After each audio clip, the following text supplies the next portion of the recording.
The truth of the matter is that you're too available. Too many people have access to you. If you're so easily accessible to everybody, and when I say everybody, I mean everybody, then your presence isn't really something of value.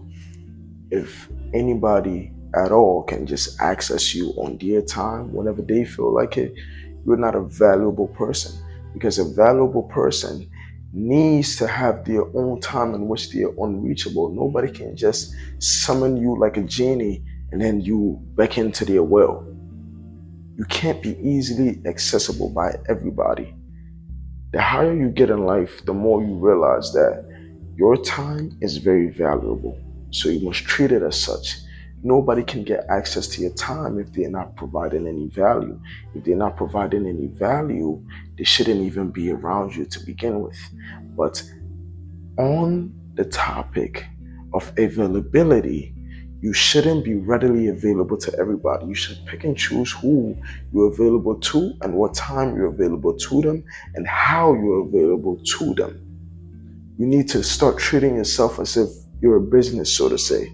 A business doesn't open and close whenever. They strategically open and close at a specific time that guarantees a specific outcome.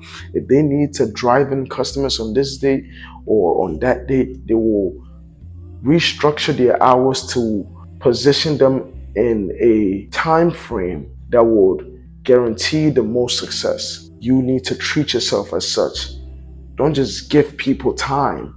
Time is irreplaceable. Time is a factor of life that can't be regenerated. You only live once, you die once. So that time in between should be spent doing the most impactful things that you can possibly do. From the window in which you're born and dead, that in between space is critical to your name, is critical to your importance, is critical to your generation that you're in and the generation to come after you. The reason in which some people are known and some people are impactful or some people are generally helpful to all and remembered as such is because they took use of the time in which they were allotted. Somebody can live 100 years and waste all that 100 years, and somebody can live for 35 years but have made more impact because from the time in which they were born and died, that in between space was utilized critically. So you need to be that person that critically uses that in between time to assure that whatever that they do is of importance. Now, as we talk about being readily available for other people, you must also ensure that your environment is conducive to who you want to be. Your environment can't be chaotic, it can't be unreasonable, it can't be unproductive. Your environment must reflect exactly what you want out of life. If you want to be successful, you're going to surround yourself with successful people.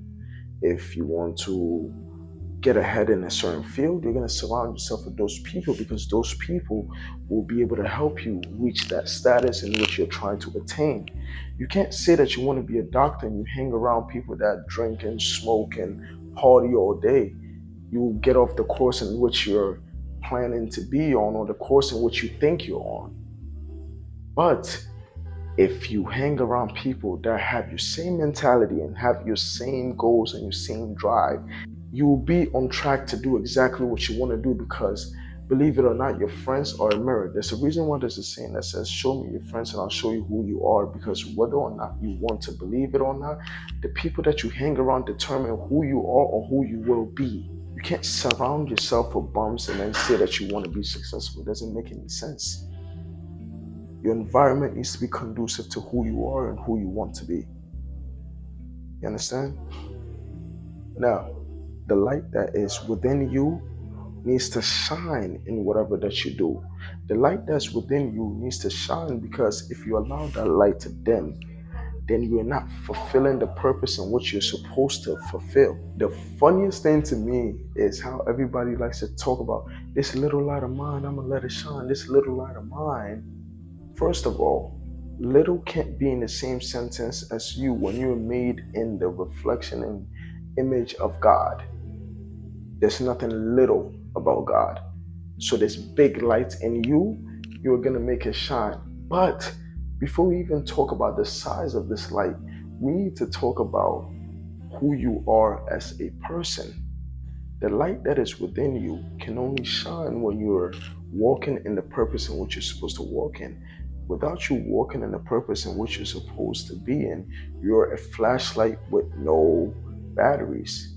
Yes, a flashlight is made to shine, but if it's not in its purpose, it doesn't work. A flashlight that's not walking in its purpose, or a flashlight that's not being used for its created purpose, is just a tool that is taking up space. If you couldn't use your flashlight to shine the path in which you're supposed to walk on, your flashlight would be disregarded because it's not following its purpose. So use that same analogy in life. When you're not following your purpose, your light is not shining. You're just taking up space. When you're taking up space, you need to be very careful how you approach life, because that very life that you're playing with, that very life that you're not taking fully with stride, somebody's fighting for this. Somebody is dying right now. While I'm telling you this message, somebody's dying. Somebody's fighting for their life. But also somebody's born. And one thing you got to realize about God is that his will be done regardless. So whether or not you let your light shine, or somebody else lets their light shine or doesn't let their light shine, God is going to get his regardless. He would just rather you be a part of the program, but he's not going to force you. So the light that's within you has to shine. And when the light within you shines and you're surrounded by people whose light are shining, then you realize that you're creating an ecosystem of light, and an ecosystem where purpose is the priority and is paramount in your life and everybody around you. And you realize that you've created an ecosystem of purpose-driven people. And now you can go into the darkness and get everybody to do the same, because now you're somebody you know, you're somebody of value, you're somebody that is worth listening to. You can't be an advertisement for what to do when you're not doing the same thing, because people see you as a hypocrite. When you're a hypocrite, you don't possess the same merit, the same credibility as somebody that is actually doing what they're supposed to do, walking in the purpose that you're supposed to walk, and telling somebody to do the same. You need to be the example first before you can be somebody to be looked up to. You get what I'm saying? So stop being available. Sometimes you gotta shut off, go ghost, do what you're supposed to do, lock in, and then come back for people. Sometimes your friends, you gotta cut them off. You understand? Family, you gotta cut them off. Sometimes, if they're not helping you achieve the vision in which you're supposed to achieve, or the purpose that God has you walking in, you gotta cut off some people that you think are important to you. And the key word is think, because we perceive things to be what they're not sometimes when we are blinded by emotion. And sometimes you gotta move on facts. If this person isn't helping you do this or helping you do that, they don't need to be in the space in which you're building, because you're creating an ecosystem around you. Everything needs to revolve around you, and everything needs to feed into the vision and the purpose that God has for you. So sometimes you got to cut off the people that you think are important to you. And you got to go ghost, and you got to work hard, and you got to get what you want. Because in order for you to achieve what you need and what you want in the purpose that God has for you, you need to be fully invested in it. You can't be fully invested in it when you're worrying about who is your friend, who's not, who's talking on you, and who's not talking on you, who supports you, who doesn't support you. Who cares? Nobody cares, bro. The only reason you think that somebody cares is because you're overly invested in what people think.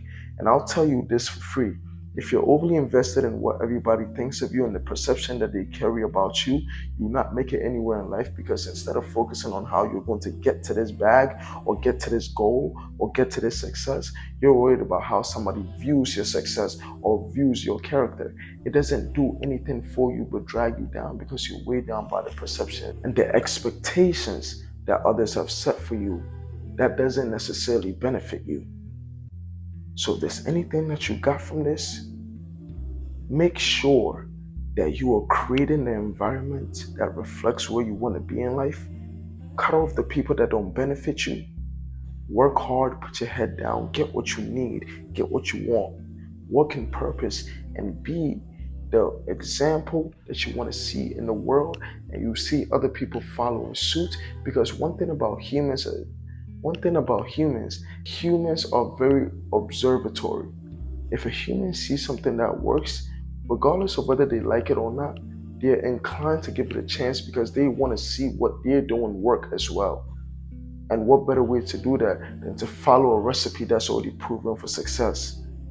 You can't talk to people and try to get them to do something if you're not doing it already or striving for that goal, because then they know that it is tried, tested, and proven.